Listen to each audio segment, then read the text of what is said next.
warahmatullahi wabarakatuh. Kenalkan, nama saya Rizky Zamulana dari kelas 11 TKI 1. Saya ingin mempraktekkan cara membuat kabel strike. Pertama-tama, susun warna kabelnya: putih oren-oren, putih hijau biru, putih biru hijau, putih coklat coklat. Dan potong kabelnya sampai rata menggunakan tangnya. Setelah rata, masukkan ke konektornya seperti ini.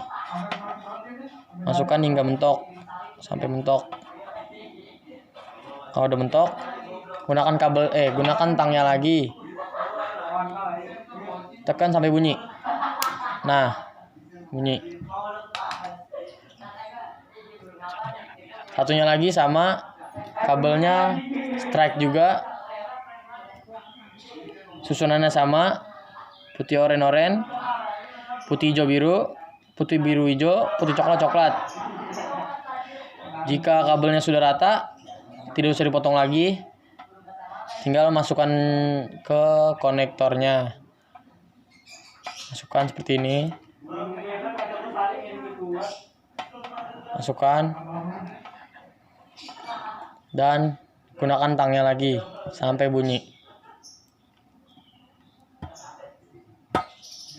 Nah, jika sudah,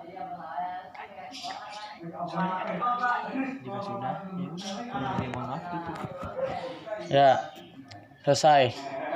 Kurang lebihnya mohon maaf. Assalamualaikum warahmatullahi wabarakatuh.